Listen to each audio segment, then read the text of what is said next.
my name is Catey Shaw, and you're watching the Buzz Artist Spotlight. I can't love a lovesick jerk. I can't love a lovesick jerk. Big jerk. I can't love a lovesick jerk. I can't love a lovesick. I can't love a lovesick. I can't love a lovesick jerk. You used to be mysterious. You used to keep me curious. When we were together, you were strong, but you're not like that anymore. And what are all the questions for? When'd you get so insecure? I thought this could have worked till you became a lovesick jerk. I never thought I'd see you begging, pining, and shaking and whining, no, no. I'll tell you how I feel, but you just can't believe it's real. I can't spend all my time explaining and trying. It shouldn't be so much work.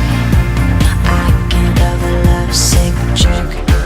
I got my start in music in New York. I always sang when I was little and in high school and everything, but I busked in the subways in New York, where I met Jay Levine, who scooped me up and took me into the studio, and then I started writing then. So that was only, a little over 4 years ago that I've even been making music seriously.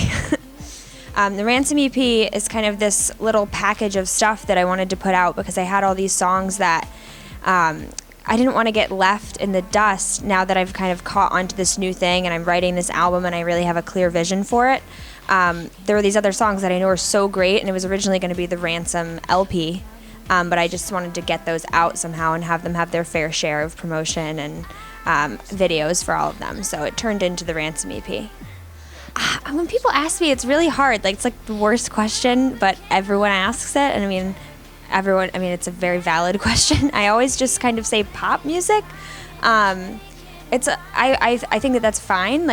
I don't know. Some people use pop in a way that it's something to be ashamed of, or just mainstream. But I think that there's something cool about pop music where it kind of speaks to everybody, and it doesn't take a cool person to understand it. It doesn't need to be translated by the hippest person right now. It's kind of everyone's music, so I think that's kind of descriptive.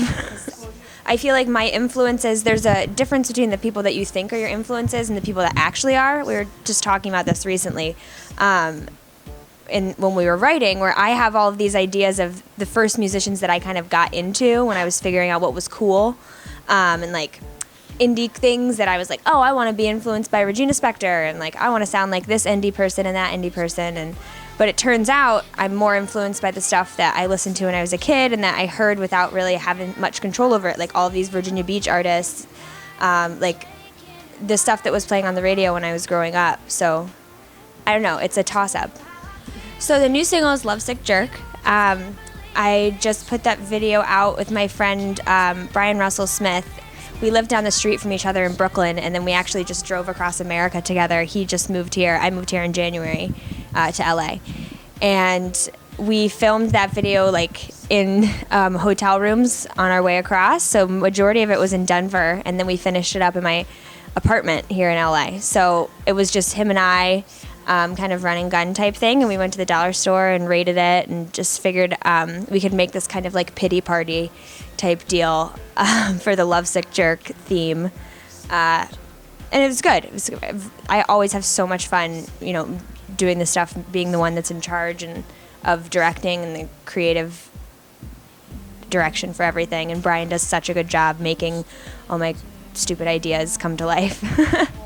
The reason I wanted to make sure that music got out and that it got promoted was because I don't want to be held back by, not held back by, or just be worried about making sure that I get that song out or make other songs around that sound. I can really have the freedom to do what I'm doing with this album and make sure that it speaks for itself. And then if it so happens that some of the music from the EP ends up being consistent with that, I'd be happy to put it on.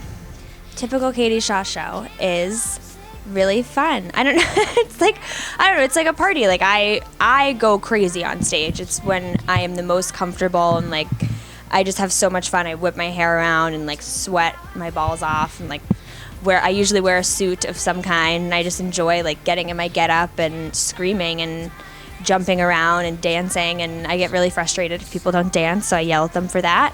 So if you come to my show, make sure you dance. Or right now. So I'm on Facebook, Instagram, Twitter, Snapchat as Catey Shaw. Facebook is a little more formal for promotional use, and then Twitter, I have some fun with it, or I get a little more into like current events, but my most personality kind of shines on Snapchat, which is mostly just me eating and my cats playing. My name is Catey Shaw, and you've just been buzzed.